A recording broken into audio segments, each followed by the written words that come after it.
Professional wrestling is the one true sport. Other sports have their share of intense, dramatic moments, but nothing can compare with professional wrestling.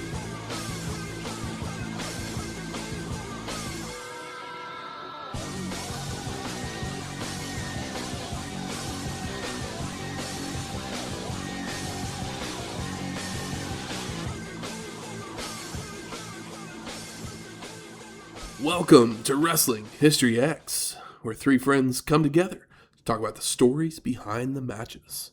I'm Matt. And I fed it to you. I don't want to spoil anything. I was about to say the whole line. Welcome to episode 381, WWF Smackdown. That's right. We're still in TV land. Smackdown is still a premier product. It's just as important as Raw at this point. Pretty much. But this is the fourth episode of Smackdown produced by the WWF.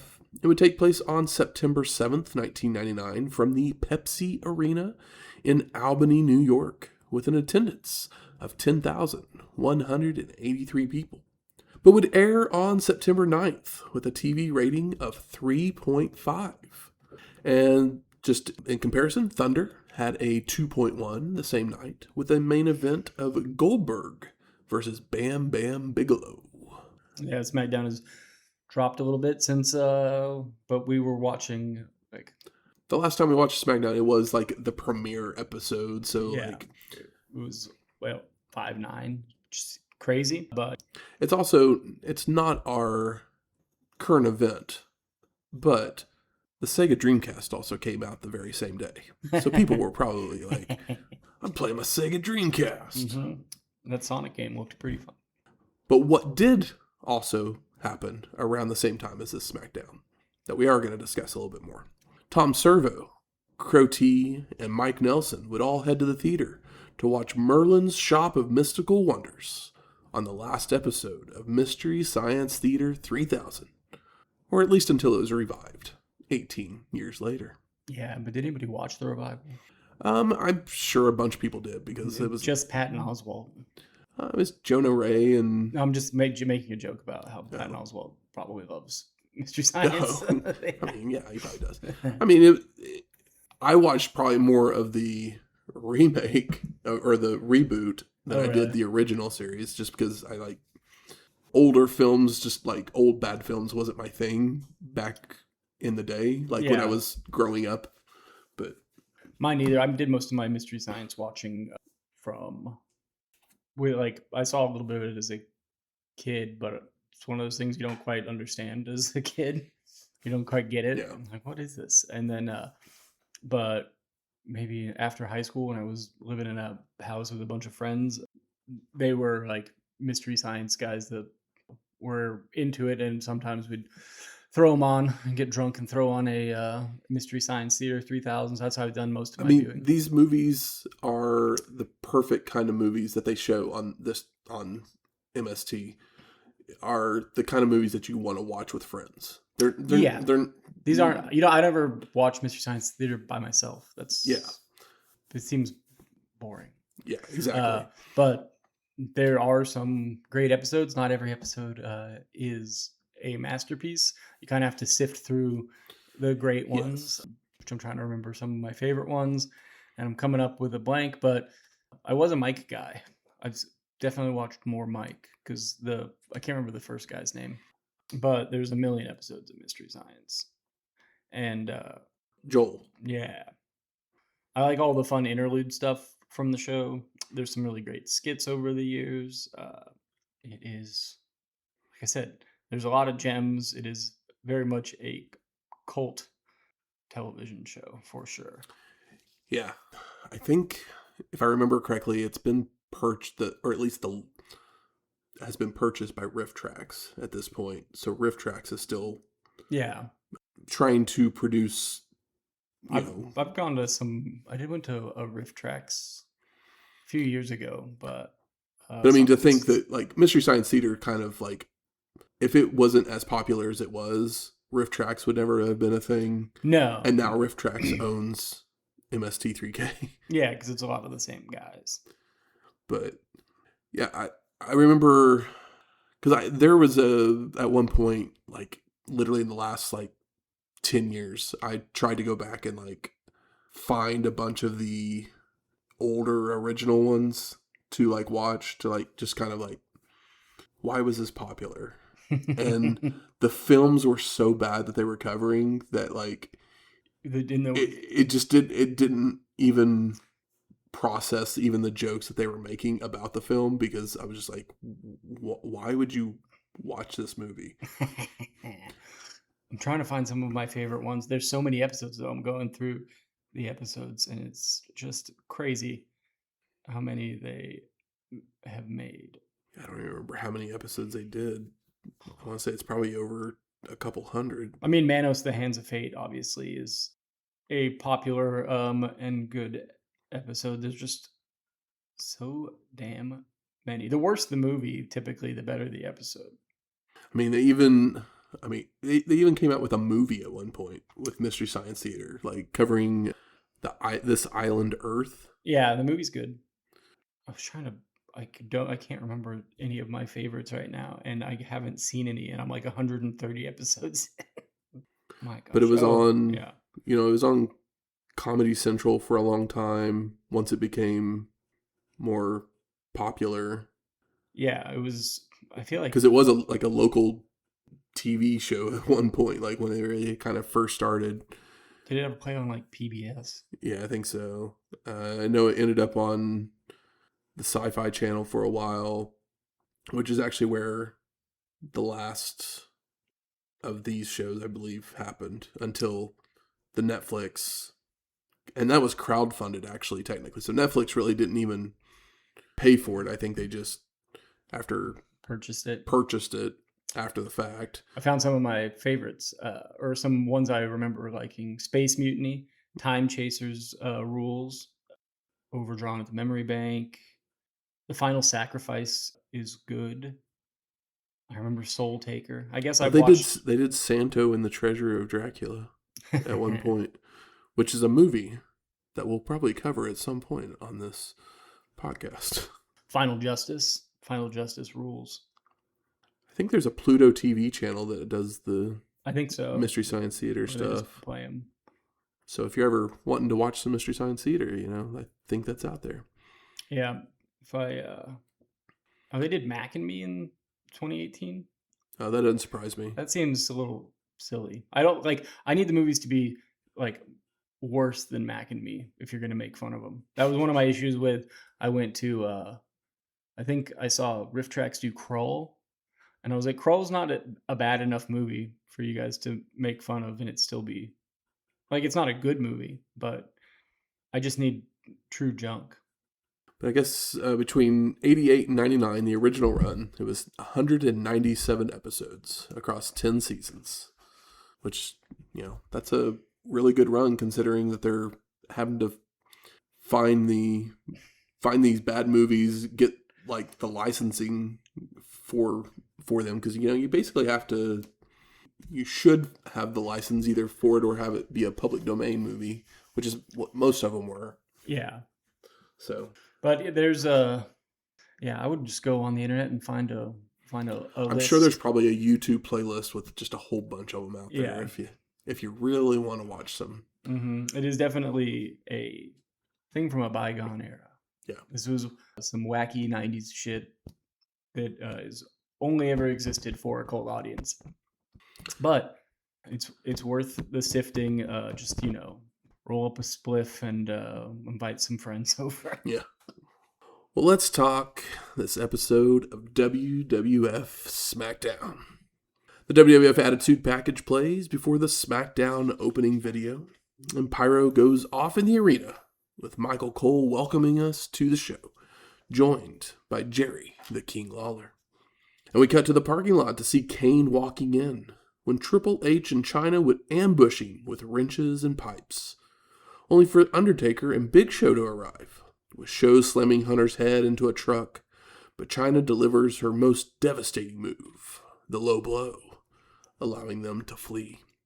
Now back inside the arena, Big Bossman makes his way to the ring, as we see footage from last week's SmackDown, where Al Snow was fed pepper causing him to throw up and be beat up, followed by Snow coming to Raw in his old Avatar gimmick and scribbling something on a piece of paper at the announce table. Bossman has the mic saying Al may be nuts, but he's crazy too, bragging about skinning and cooking Pepper, before proposing an open challenge to any dog lovers that have the balls. It's a pretty wild storyline. He's keeps stealing dog, but then to think of him killing a small dog is brutal enough. But then he's like, "Oh, and I cooked it and fed it to you." Yeah. You think they only did that because the dog's name was Pepper Steak? That takes us to our first match: Big Bossman versus British Bulldog. Last thing I possibly expected. For the WWF Hardcore Championship. And the champ was out first. Foreshadowing. And Davey Boy attacks Big Bossman, throwing him to the floor and then into the crowd, brawling amongst the fans, followed by returning to ringside, where Bossman answers back by sending Bulldog into the steel steps. And Big Bossman grabs a chair to use, only for Davey Boy to avoid and roll back into the ring, where he blocks another chair shot, shoving the steel into Bossman's head, grabbing his opponent's nightstick for a shot to the head as well, for the pin, and the win. And new! Post-match, Snow runs down dressed as Leif Cassidy and shoves the piece of paper in Big Bossman's mouth, before Bulldog hands Al the title belt and leaves. And new! So I guess that's one way to get the belt back on Al. Yeah. Bulldog just like... He's like, I don't need this title, but... He's like, yeah, I'm not doing this chair business every week. Michael and the King discuss the Buried Alive tag title match later on in the show, before we cut to the parking lot again to see Kane dousing Triple H's car with gas as we go to commercial. We come back to Hunter and Chyna running out to grab the championship belt from the back seat, only to get doused with gas as well. So they run off with the big red machine giving chase. Yeah, I like that Kane pulls out a barbecue lighter as they run off. Yeah. It's just funny to see him with a long grill lighter. Throws it at him as they're running away. Like, oh shit. What if they actually get caught on fire? Yeah, it was. I bet that thing was filled with like yellow Gatorade. Hopefully. But we go to our second match. Edge and Christian with Stevie Richards versus the New Brood of Matt and Jeff Hardy with Gangrel. And Stevie's dressed up like the Vampire Warrior, which even seems to surprise Edge and Christian. Yeah, it's like he just kind of snuck in. Before we get footage from last Monday's Raw, where Edge and Christian had defeated the Acolytes to become the new #1 contenders for the tag titles. And Matt and Edge start us off with back and forth action, full of blocked hip tosses and head scissor takedowns, followed by Christian tagging in, but he telegraphs his move, leading to Matt tossing his opponent face first to the mat. Jeff comes in to deliver a head scissors of his own, stomps, when a reversed whip leads to the Hardy Boy attempting to go for another head scissor, only for Christian to catch and drop his opponent with a slam. Edge returns with a combo drop toe hold faceplant with his partner to Jeff, strikes to both Hardys and chases Jeff out of the ring, where Gangrel would get involved with a clothesline before Hardy flies over the ropes to land on Edge as well. Now back in the ring, the Hardys with a combo snap suplex springboard moonsault, followed by stomps, until Matt tags Jeff back in to nail a double team back elbow and senton splash elbow drop combo for a 2 count. They're doing it all. Jeff with a hard whip to a corner, snaps suplex and goes up top, where he comes off with a splash, while Matt flies off the top as well with a leg drop. But Edge avoids both of them and makes the crawl for the hot tag. Christian cleans house with a back body drop, clotheslines, and strikes. Edge rejoins the fray, only for him to whip Jeff right into a whisper in the wind to his partner, before Matt knocks Edge to the floor, where he then flies off the turnbuckle onto his opponent. And they're like pinballs. Gangrel jumps in the ring to nail his finisher, only for Richards to jump in and hit a Stevie kick, leaving Christian alone in the ring, because Jeff is running the barricade to spear Edge, but he moves in time, causing Matt to take the blow. Ooh.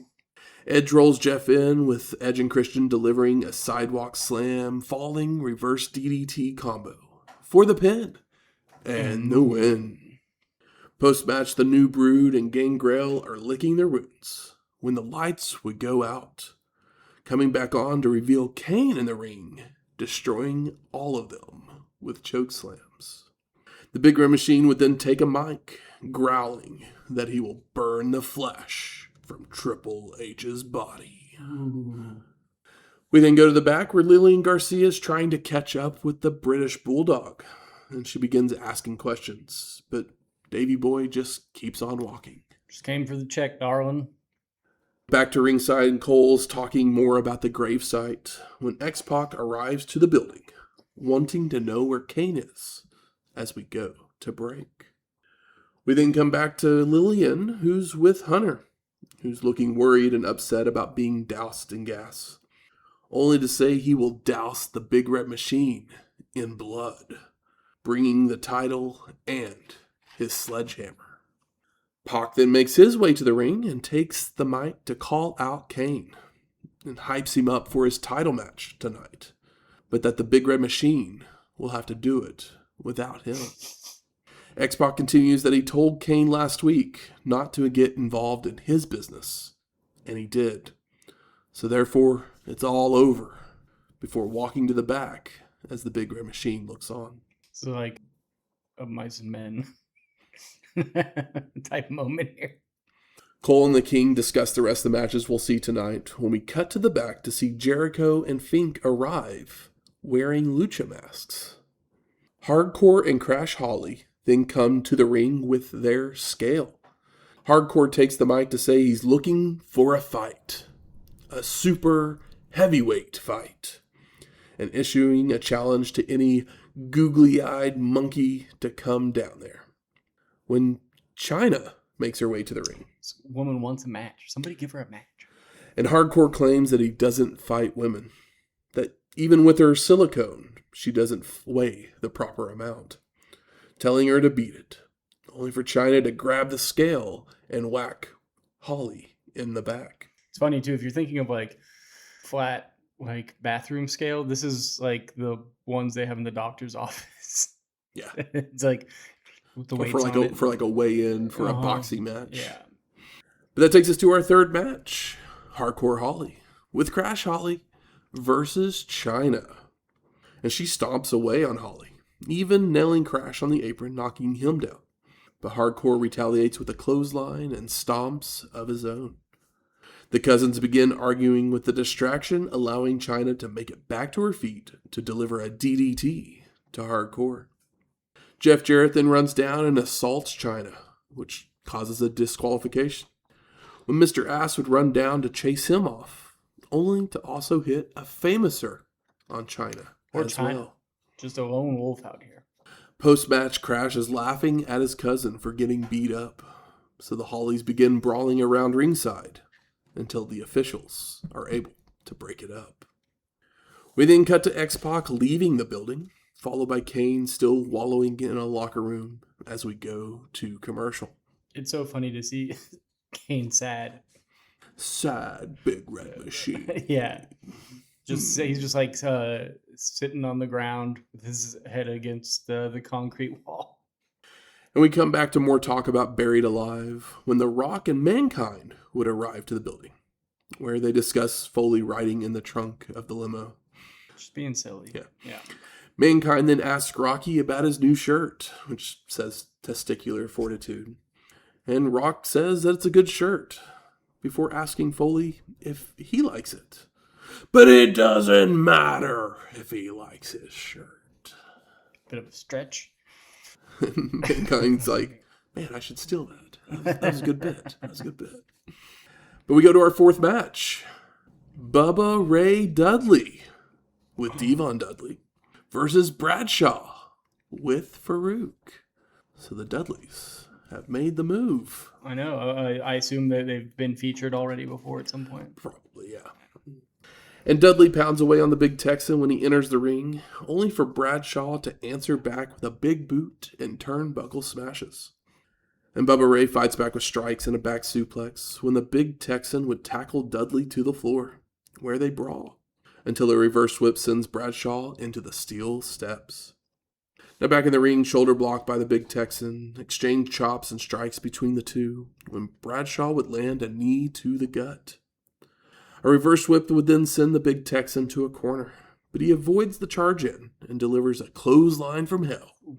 Sets up for a powerbomb when Devon would rush the ring to cause a disqualification. Who could have guessed?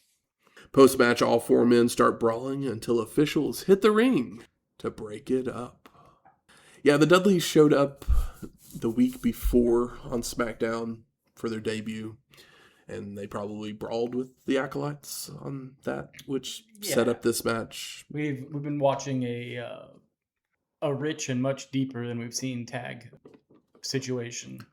And Dudleys are just another addition to the roster. Yeah, another cog in the wheel. Mm-hmm. Lillian Garcia is then with Big Bossman in the back, and he tells her to shut up and listen to what he has to say. Bossman's pissed about what Al and Davey Boy did, so he's going to skin them both because he gets what he wants whenever he wants it. Bossman's doing a good job of being intense. Granted, it probably takes a pretty intense man to kill a small dog and cook it. Yeah. Now back in the arena, Test and Stephanie make their way to the ring, where they call out Linda McMahon, Gerald Briscoe, and Pat Patterson. And they announce the wedding is set for October 11th, and everyone is invited. I also find it funny that Linda and the Stooges come out to Real American. Yeah. I found that kind of bizarre, but funny. When the Posse and Terry would come out. Hey. I don't know how Terry got involved with the Posse, but I guess they just decided that there she is. Yeah, we need more tits. Don't we all? Which leads to Stephanie yelling that she just wants to be left alone. Shane also comes out and tells the Posse to leave the ring, that the war with Test is over, and begins apologizing for his action, even as the fans call him an asshole. Shane continues by giving his blessing to the couple that he wanted to make sure Test would treat her well, followed by everyone hugging. Aww. Cue the aww sound effect. Family's all made up. Mm-hmm. Wedding's in a month. We'll see how that goes. We go to the back to see Kane walking with a blowtorch in hand. What a whiplash. It's like, oh, everybody hugged and made up. And it's like, oh, there's Kane with a... ready to kill someone. Yeah. As we head to break. And we come back to Lillian with the Rock and Sock connection, asking them about defending their tag titles in a buried alive match. And Rocky asks Garcia if she has a warm, fuzzy feeling in her stomach right now. Goosebumps running up and down her spine, which Lillian says yes to. So The Rock tells her to goosebump her ass out of there. Followed by going off on Undertaker and Big Show. Something about a shovel going up someone's candy ass. Yeah, we get it. See why I wasn't a Rock guy. I mean, the more I like had to write these things down, just like you talk about people's candy ass a lot, bro. Yeah. Like saying it once is funny, but like last week he said it 3 times. He said it 3 times last time. Not last week, but last show we covered. Yeah, like you said. Mm-hmm. Mankind then chimes in that he has a warm, fuzzy feeling about putting dirt on their opponents before doing a parody of Staying Alive with Buried Alive, Buried Alive. It's charming. It's Mick Foley. When he makes the corny jokes, he knows that they're corny, so they work. Exactly. But we go to our 5th match. Triple H with Chyna versus Kane for the WWF Championship. And the champ came out first. Foreshadowing. While we also see Fabulous Moolah and Mae Young sitting in the crowd. So we're getting to that era. Yeah. And the Big Red Machine's met by his opponents, but a double clothesline knocks Chyna to the floor and starts to maul Hunter with strikes, chokes, clotheslines, and hanging him over the ropes until Triple H can respond with a hot shot on those ropes. Hunter comes off the top only to be caught again by the throat when Chyna would grab a mic to distract Kane, saying she could talk to X-Pac for him. We used to be friends, which allows Triple H to kick low and begin working the knee of his opponent.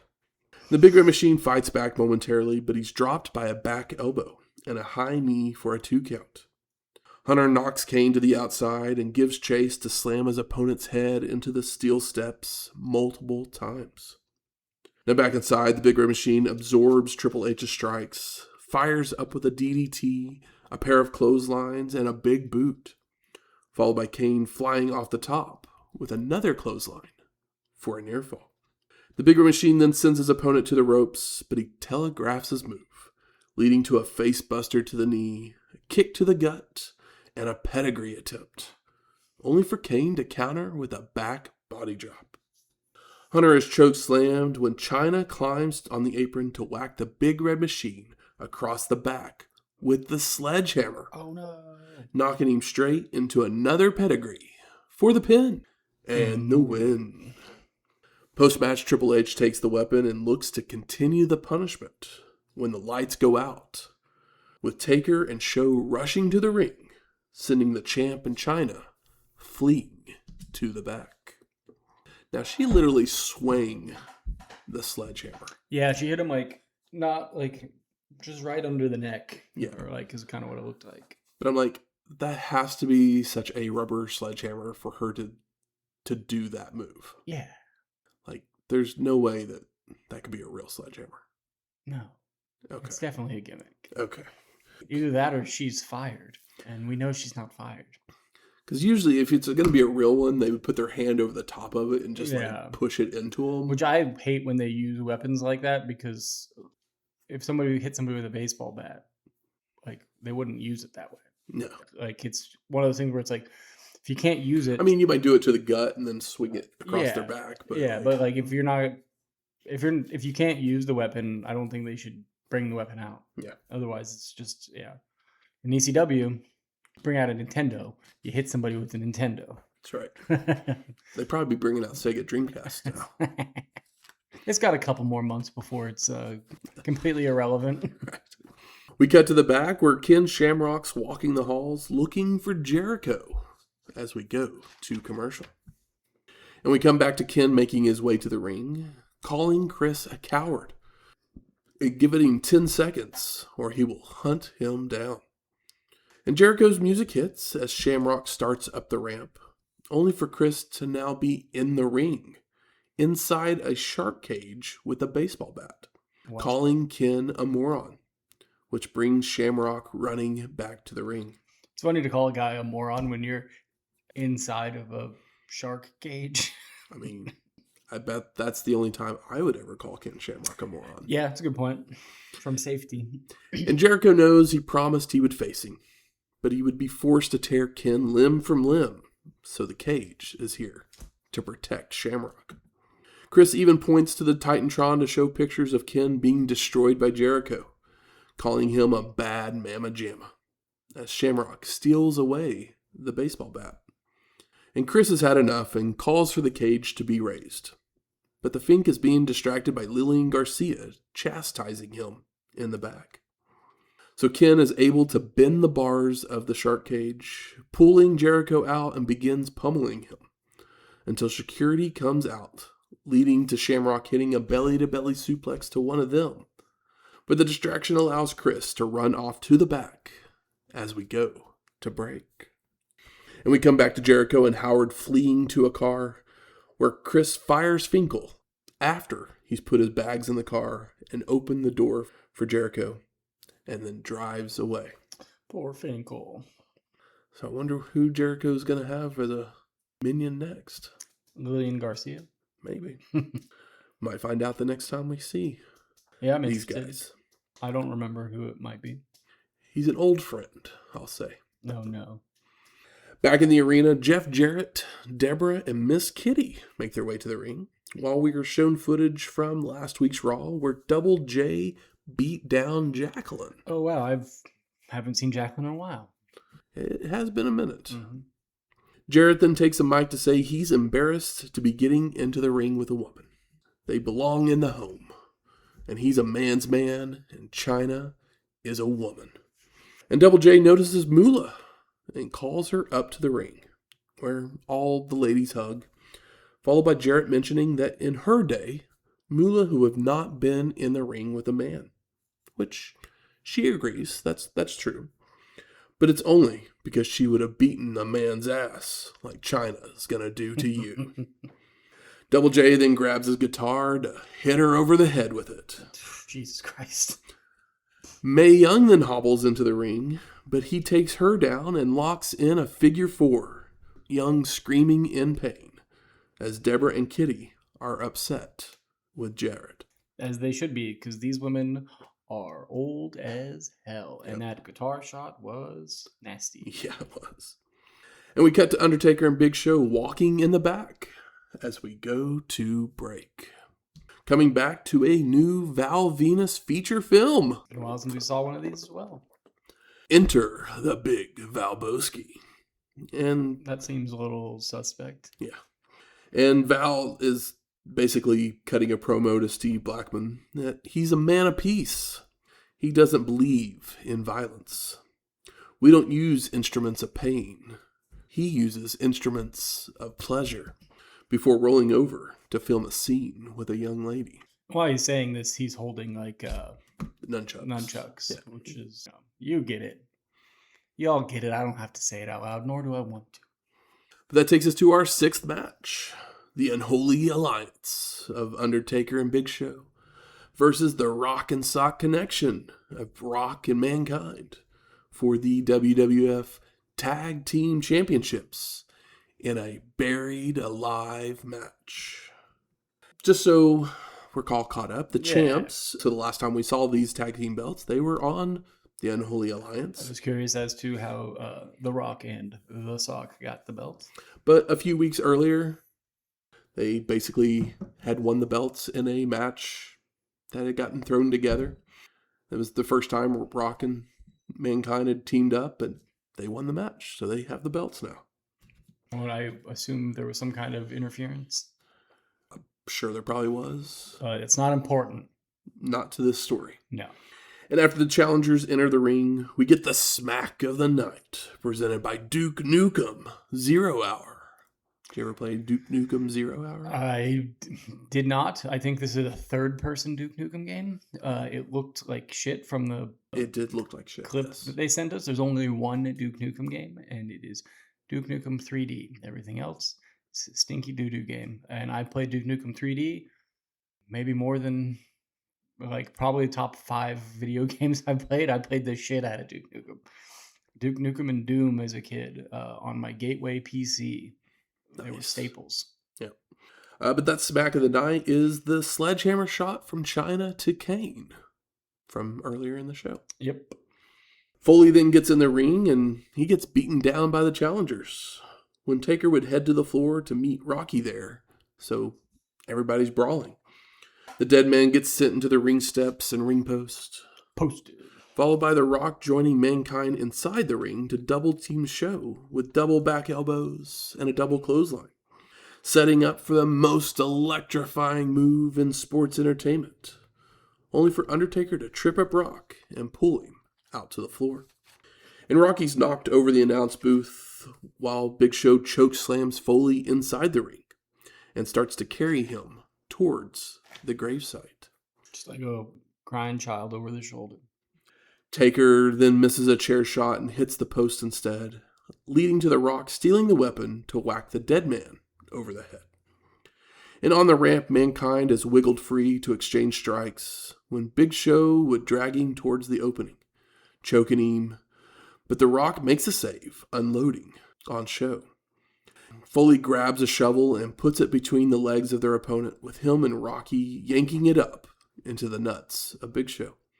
followed by Fun a stuff. shovel-aided double clothesline to knock him into the grave. What a smart, fun little spot. And the Rock and Sock Connection start tossing dirt onto him when the dead man arrives to make the save, fending off both Rock and Mankind as Show crawls his way out of the hole. And everyone's brawling again when Rocky fires back to lay the smackdown, sending Undertaker down the mound of dirt, but a reversed whip would send the Rock into a railing. Ooh. And Taker uses a 2x4 as a weapon, while Big Show throws Foley off the stage area where he bounces into the grave. It's pretty crazy. It's the distance is further than you'd imagine. Yeah. And he really does just bounce and roll. It's a great looking spot. Also, I love how huge the SmackDown stage is. Yeah. I hadn't seen it in so long. I mean, saw it a couple weeks ago, but we didn't really talk about it. But it's a great looking stage. It's different than the Raw. Yeah. It looks more expensive than the Raw. Yeah, it does. And as all that's happening, The Rock and the Dead Man continue their fight backstage. Show then heads to the gravesite to shovel dirt when Mankind would reach up to lock on the Socko Claw, which causes both of them to roll into the hole. And Big Show tries to escape, but fades out as he's still in the claw. So Foley begins to bury him as we go to Rocky destroying Undertaker in the back, only to be blindsided by Triple H. Son of a bitch. And Taker leaves that beat down to go help his partner when Kane would arrive to attack Hunter, only for Chyna to come in with a chair shot to the back of the Big Red Machine. Everybody's getting on it. Kane no-sells and stalks after Chyna, while the dead man's back at the gravesite to attack Mankind, which allows Big Show to crawl out. And Foley is walloped with the shovel, and he falls into the hole, where he keeps trying to get out, but the challengers keep pushing him back down.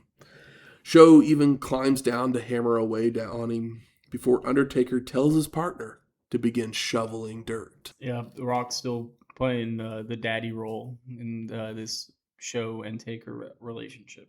And Taker goes to the backstage, only to be met by Rock on the stage area, unloading with strikes, when Triple H would come out with a sledgehammer shot to Big Show, knocking him out, like he rolls down the mound. Yeah. Not into the grave, but down the mound. Down the pile of dirt. Hunter then continues to bury Mankind. Okay. When the ref would call for the bell, as he was, I guess, covered. Yeah. So that makes the Unholy Alliance the winners. And new, I guess. They say they won the match, and it was for the belts. I don't know. Post-match, an ambulance backs up to the gravesite, with Triple H opening the doors, only for Austin to explode out, pummeling the champ with clotheslines and right hands. Stone Cold then throws Hunter into the ambulance, gets in the driver's seat, and leaves with the champ in the back. But he parks next to a dumpster in the parking lot. Austin would then get out of the ambulance and jump into a semi-truck and drive it right into the ambulance several times as Michael Cole says his goodbyes. And the glass breaks. And we fade to black. So I ask you, Michael, what are your overall thoughts of WWF Smackdown from September 9th, 1999? My notes I wrote about fun, question mark. There's lots of spinning plates here to the point that it almost feels like an absurd comedy. Yeah. I mean, It's a very watchable show. I'm right there with you. I mean, it was like lots of fun segments, returns, debuts that we could see. And there's like the two matches that actually get some time are actually pretty good matches.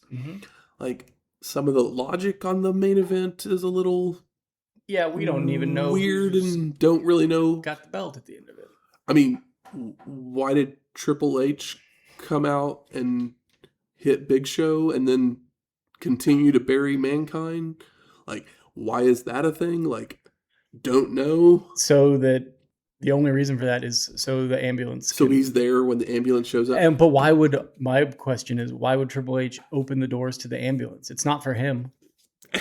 Like, that's the thing. It's like the logic in the last 5 minutes of this show. We're getting a little shark jumpy, as they say. Just like, we need this person to be in this spot to be able to do this. And that's the only reason. There's no logical reason. And Russo's gone at this point? No. Okay. He is not gone yet. Okay. Well, maybe that's why this all happened. He's like, I don't care, man. Just, just have Hunter open the door to the ambulance. Well, how do we get him there? Oh, I don't know. He hits Big Show. Knocks out the guy and wins the match for him. Yeah. Oh, okay. Thumbs up. But yeah, he wins the match for, I guess he doesn't give a shit about the tag belts, maybe? I mean, why would he throw dirt on Mankind? Why would he just walk away? If Rock was about to win the match for his team and Triple H came out there and hit The Rock and knocked him out, that would have made more sense. I mean, Triple H does have an issue with the Unholy Alliance and Kane. Well, he has an issue with Kane. But the Unholy Alliance comes and saves. I mean, that's true. Unholy Alliance attacked him at the beginning. Yeah. When I understand why he hit Big Show. Okay, I don't understand why he kind of forgot about that part, but it's just sloppy. Yeah, it's just a little. That's the word for it. It's just a little too much. It's sloppy. Yeah, it's a little too overbooked. Yeah, I would say so. Good. Where's the smart marks at? There. All right. Fuck you. I think it's time we smark it up. So, what are some of the best moments on this show? I mean, I popped for Bulldog, even though it was pointless. Popped for Bulldog completely. The Dudleys, I was just like, oh, okay, they're here now. I didn't really have any strong feeling. I was like, oh, cool, good for them. I actually popped for Snow coming out in his Avatar and Leaf Cassidy gimmicks as well, just because he's gone crazy. He's gone even crazier than what he was. Yeah, and so it's just kind of funny. Turns out dog meat makes you crazy. Yeah. Edge and Christian, the Hardy Boys. I mean, this is a very, very good TV match, and I can't wait for them to get a 15 minutes on a pay-per-view. Yeah, these guys are inside the ring, the most exciting thing that's happening at the moment.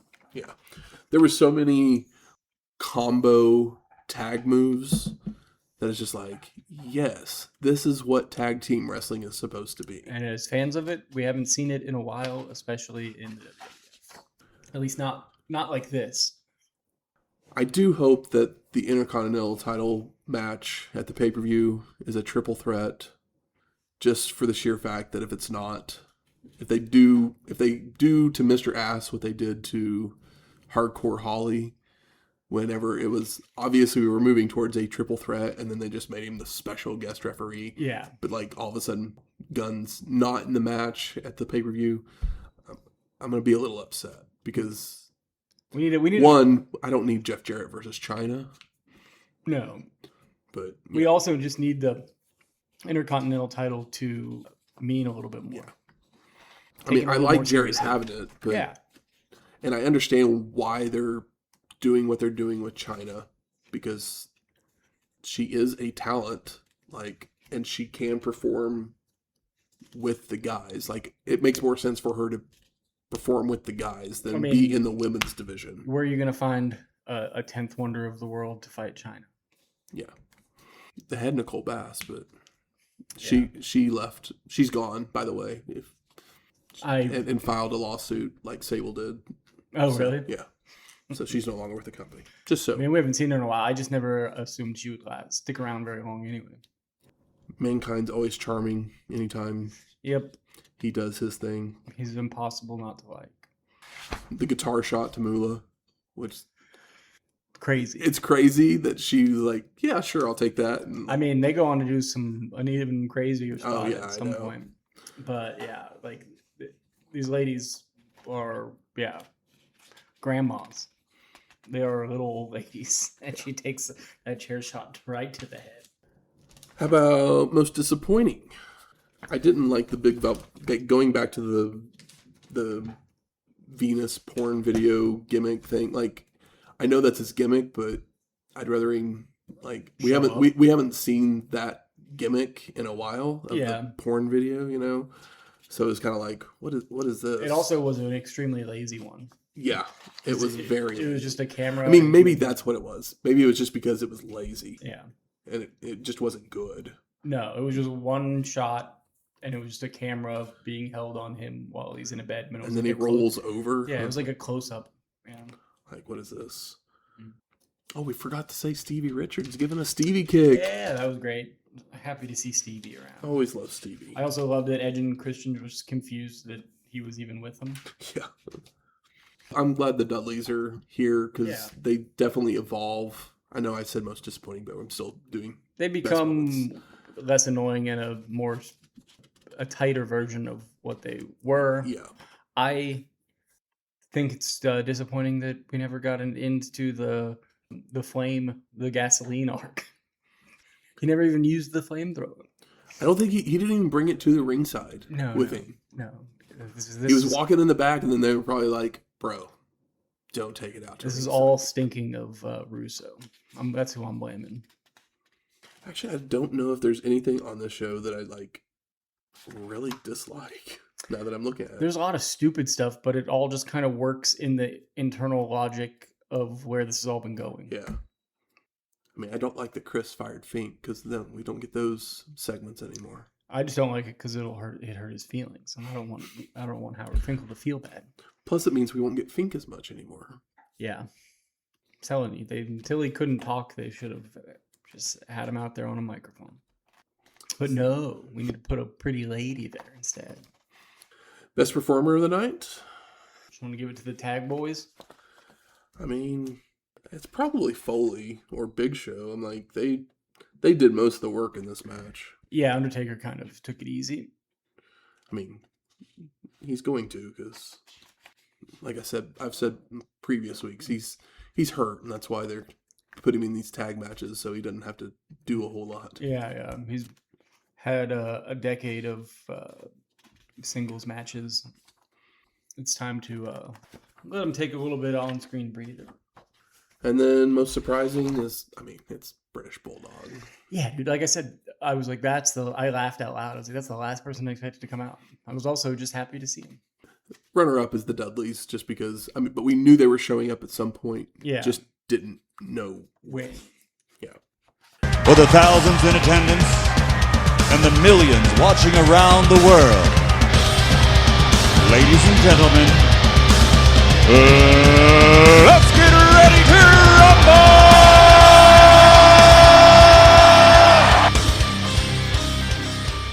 Turn the lights down, turn the projector on, because we're ready to rumble. This week, the film we're covering is Missing Juror, released November 16th, 1944 by Columbia Pictures. Directed by Oscar Bud Bodiger, a one-time Oscar nominee, and written by Charles O'Neill, Leon Abrams, and Richard Hill Wilkinson. It would star Jim Bannon, Janice Carter, George McCready, and Gene Stevens. And the plot of this is a newsman tracks down a phantom killer of murder trial jurors. And some trivia for this one, Jim Bannon was the original Red Ryder. I assume that's a cowboy show? Yep. You know the Red Ryder BB gun? I know that. That's where... Christmas Story? Yep. It's the basis of all that. Yeah.